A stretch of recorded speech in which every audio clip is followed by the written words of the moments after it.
The moment I reached this door, I knew we were stepping into a place that was never meant to be opened again. What unsettled me most was that the power indicators were still flickering, which meant someone had been here not long before our arrival.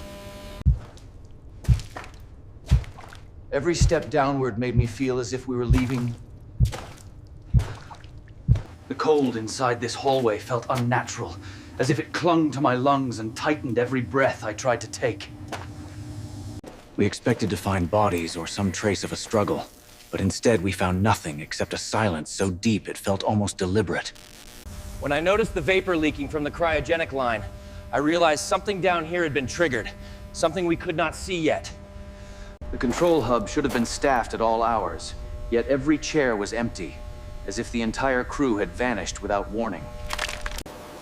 The recorder was still warm to the touch, which meant someone had used it only minutes before we reached this level.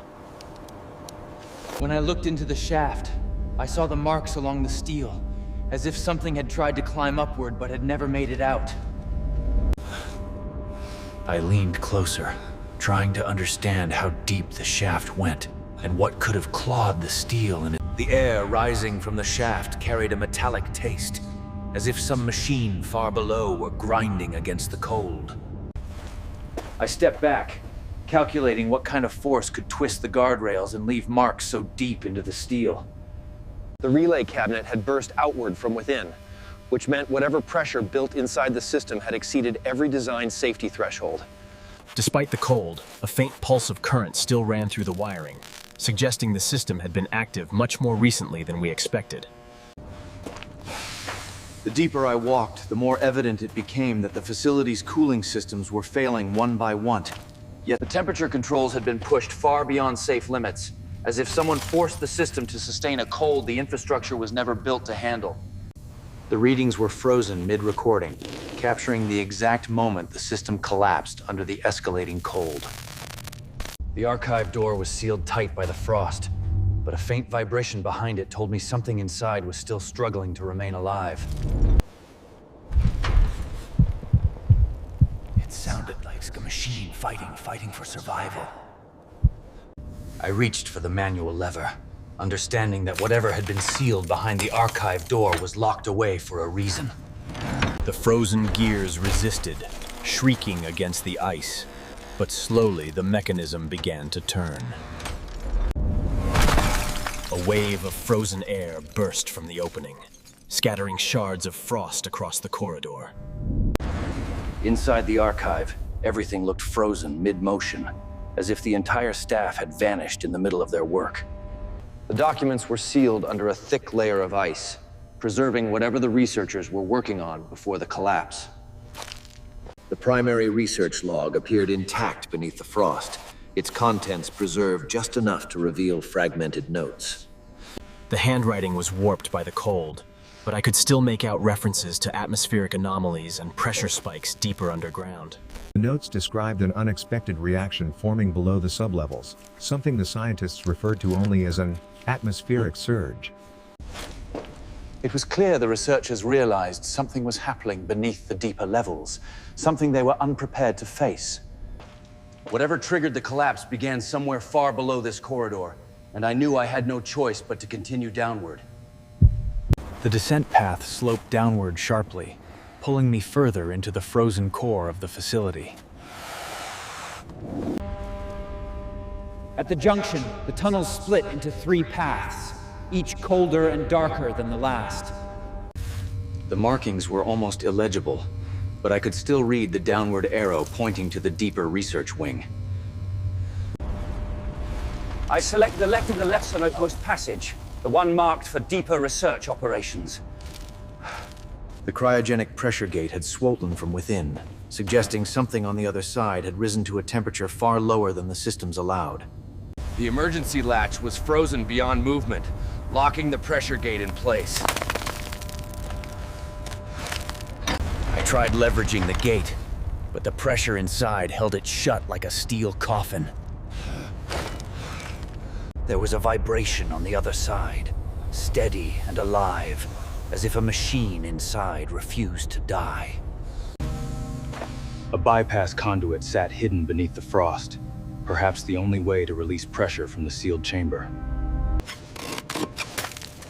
Clearing the frost revealed a mechanical joint that could divert pressure from the sealed gate. The bypass joint resisted at first, then suddenly clicked, releasing a small burst of vapor. The vapor shot outward as pressure shifted inside the walls, signaling the bypass was beginning to work. The tremors along the gate weakened as the bypasses relieved enough pressure to free the locking mechanism. With enough pressure relieved, I forced the gate open, tearing frost from its hinges. Inside the chamber, every machine hummed faintly beneath layers of frost, still alive despite the catastrophic cold. The coils glowed faintly beneath the ice, indicating the reactor was still drawing power from somewhere. The indicator showed unstable energy pulses, rising and collapsing as if the system was fighting for balance. A sudden pulse surged through the coils, the light swelling as if the entire chamber inhaled at once.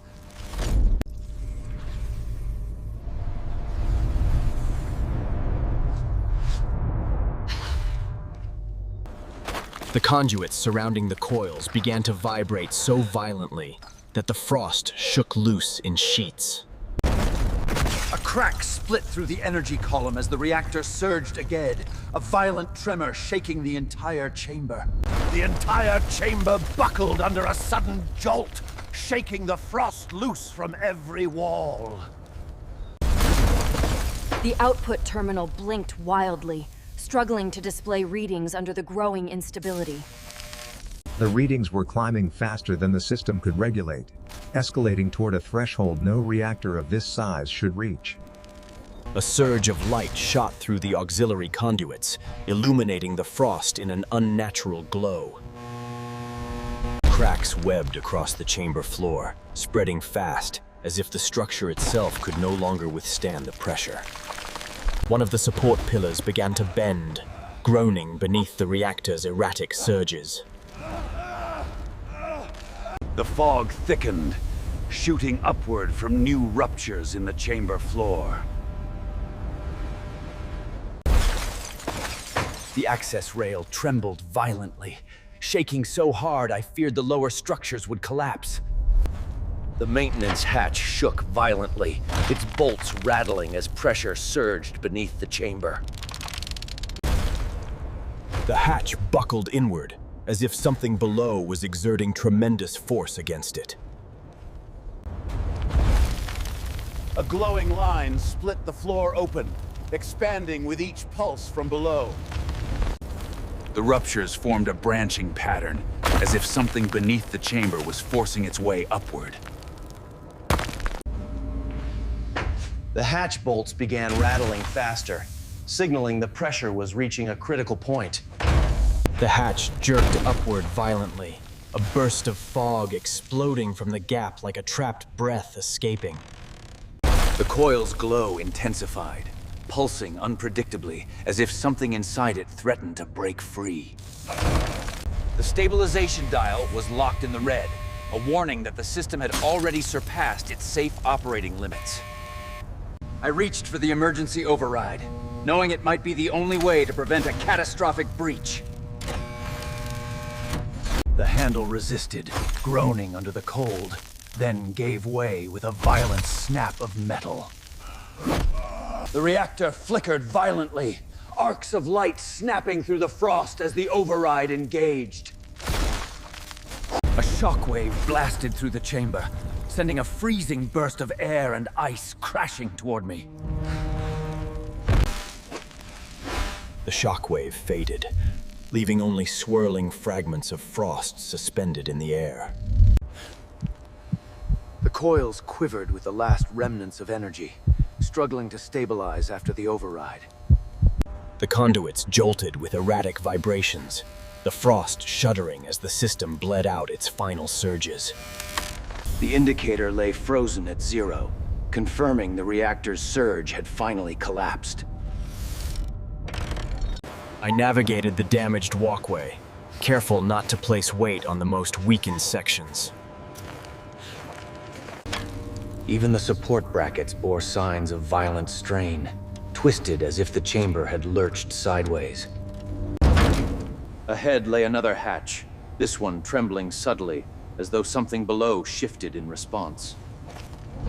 A faint pulse traveled through the frost, the hatch reacting as though pressure below was building slowly. I grasped the wheel lock, feeling the ice resisting every movement. The wheel groaned under the pressure, ice splitting apart as I forced it open.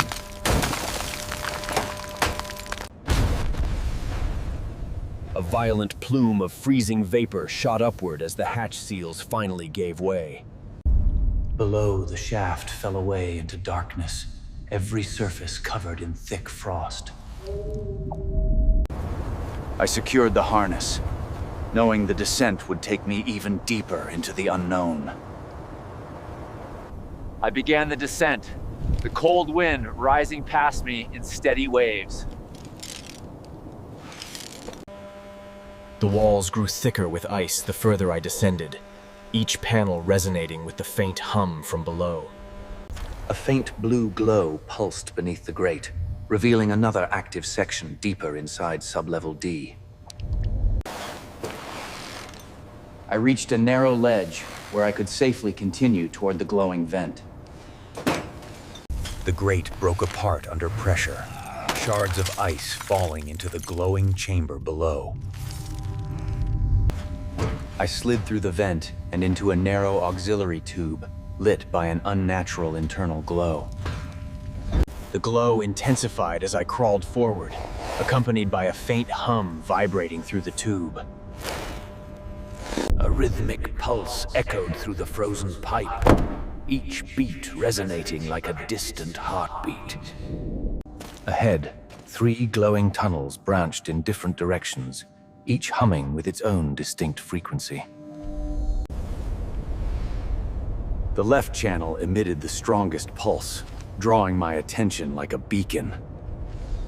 I committed to the left channel, the glow intensifying as I pushed deeper inside. The tube opened into a small chamber shimmering with crystalline frost, each surface pulsing with the same rhythmic glow. At the center sat a cluster of frost crystals, glowing as if energized from somewhere deeper below. The crystal hum intensified as I drew near, its surface shimmering like living frost. A sudden vibration rippled beneath the platform, as though something massive stirred deeper below. The crystal cluster pulsed violently, its glow flaring with each vibration shaking the chamber. A blast of light erupted from the cluster, a resonant shockwave that tore through the chamber like a freezing roar. The shockwave reverberated through the chamber, shaking the walls and pelting me with fragments of shattered frost. As the light receded, I managed to regain my footing, breathing through the freezing haze. But the crystal wasn't stabilizing. Instead, the glow twisted deeper within it, pulsing unpredictably. The platform beneath the crystal began to crack, splintering outward like a frozen spider web. Another fissure erupted, forcing me to shield my face from the violent spray of ice. The tunnel behind me shuddered, reverberating with the aftershock traveling back through the passage. I moved back toward the exit, the residual glow trailing across the frost veins lining the tube. I crawled back into the auxiliary tube, its once vibrant glow now dimming with each meter. The pipe vibrated with an unstable rhythm, its earlier steady pulse now broken and erratic. I quickened my pace, heading toward the grate, where the cold wind intensified once more. I climbed out of the tube and onto the ledge, the glow behind me fading into silence. I began the climb back up the shaft, every movement echoing through the frozen metal walls. My boots dug into the froze ridges as I hauled myself closer to the upper hatch. I pulled myself through the hatch, inhaling a rush of frigid air as I returned to sublevel. The platform still trembled slightly, the lingering vibrations of whatever had awakened below. I moved back down the corridor, aware that the reactor chamber might not have survived the disturbance. The chamber door stood slightly open, leaking a faint blue flicker from inside. Fog clung to the chamber floor, the once blinding coils now dark and steaming. The coils were fractured, their surfaces cracked and thawing from the immense surge they endured. The reactor output was completely flat, confirming the system had shut down after the surge. A faint glow traced along the runoff channels, the residue resembling the same crystalline energy I encountered below. The residue shimmered beneath a thin layer of meltwater, its crystalline particles reacting to my flashlight. The residue formed a trail, guiding me toward the chamber's rear.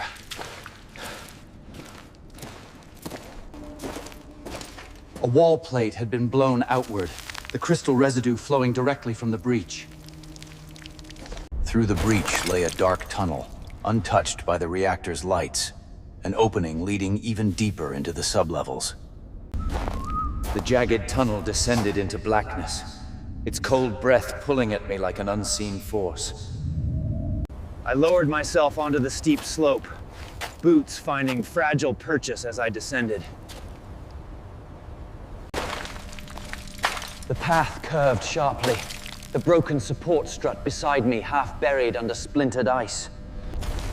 A subtle vibration pulsed through the ice, rising from somewhere much deeper below my feet. The tunnel opened into a small basin, where icicles hung like frozen spears from the ceiling. The icicles resonated ever so slightly, as if responding to some unseen harmonic deep inside the sublevels. Each step sent cracks running across the basin floor, the brittle frost echoing off the hanging spikes overhead. At the far edge, a crawl-sized exit opened beneath a collapsed frost ridge, its interior lit by a faint blue glow. I slipped into the narrow crawl space, the walls closing tightly around me as I moved downward. A frozen pipe ran above my head, its surface vibrating softly as I crawled beneath it. A pulse throbbed beneath the floor plate, regular and deep like a heartbeat echoing through the ice. The tunnel bent sharply, frost piled thickly at the corner where the ice had collapsed inward. The crawl space opened into a small subchamber, where droplets had frozen mid-fall, suspended in delicate crystalline columns. Each droplet was frozen mid-fall, forming suspended spirals, as if time itself had halted inside this chamber. A narrow slit opened at the far end of the chamber, barely wide enough to squeeze through. I turned my body sideways to slip through the fissure, the jagged walls scraping lightly against my coat. The fissure opened into a sloping hall, where frost veins along the walls pulsed faintly in response to my presence. The frost veins branched like living networks, each pulse suggesting a deeper connection to the energy below. As I followed the hall's bend, the glow strengthened, vibrating through the frost. The hall ended at a sealed gate, frost veins converging toward it like channels feeding a single point. The control plate was coated in residue similar to what I found near the crystal cluster, shimmering with strange energy. I lifted the plate with effort, the frost-crusted gears beneath groaning as they revealed themselves. The mechanism groaned as I pulled the internal lever, frost cracking apart under the new motion. A sharp crack split the frost as the gate shuddered open, a bright beam. The The gate opened onto a vast chamber flooded with blinding cyan light. A roar of cold energy. The chamber stretched out before me in impossible scale.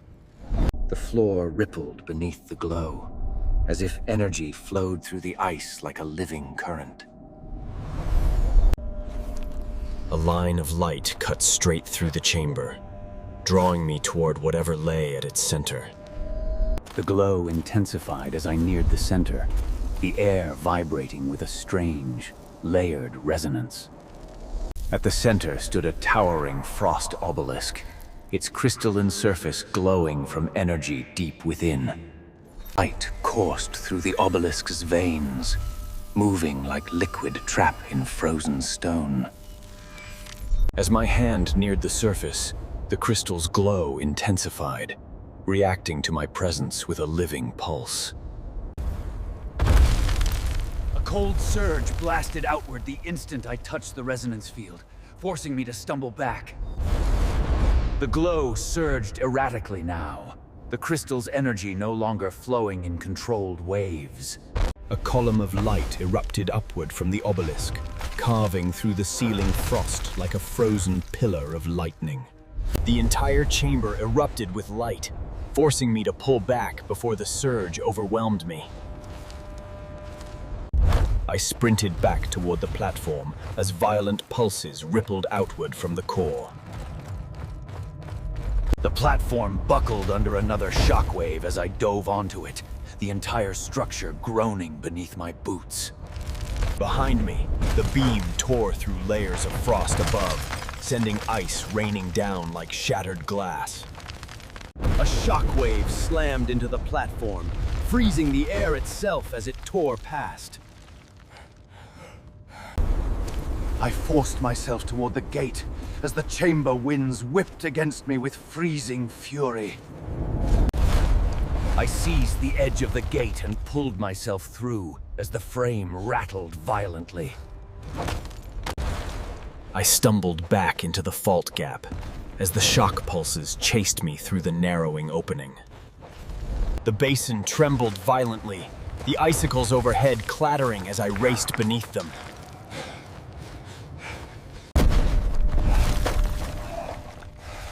I dove into the crawl space just as another shockwave blasted through the basin. The tunnel shook so violently that frost rained down as I clawed my way forward. I turned sharply into the bend as collapsing ice boomed from the chamber behind me. I burst back into the basin. I sprinted up the slippery incline, each step cracking the ice beneath my boots.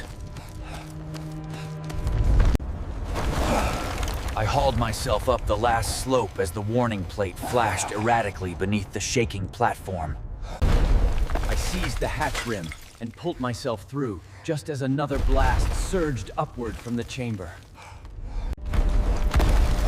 I rolled onto the platform as the entire sublevel trembled under another massive surge from below. I sprinted down the corridor as the pipes rattled like they were about to tear free from the walls.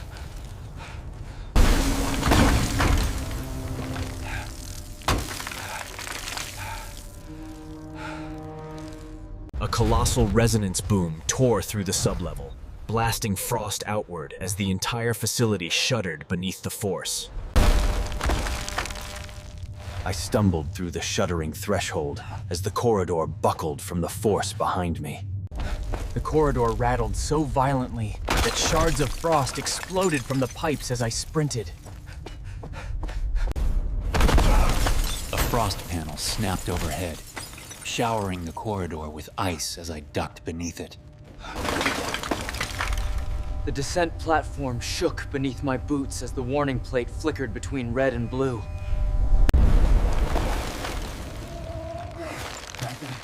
I pulled the paddings of the shaft below roared with freezing wind. The shaft trembled so violently that the cables whipped against the walls as I descended.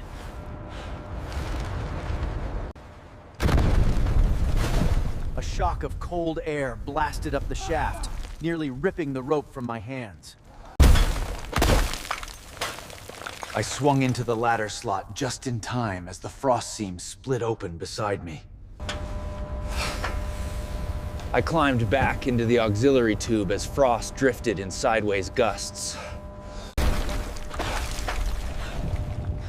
I scrambled through the tube as shock pulses chased me from behind. For a moment, the frost reflected the silhouette of a colossal structure, something impossibly large. Its silhouette rose like a towering spire, mechanical and alive, pulsing beneath the ice. The glow was coming from far below. Massive. I forced myself onward as the tunnel shook violently, the frost veins shattering behind me. I hauled myself out of the tube as the shaft erupted with violent pulses.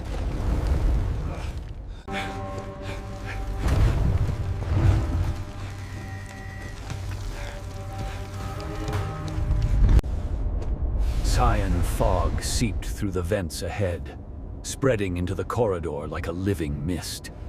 Command, do you read me? Something's rising from below. There's a machine down there. A massive one.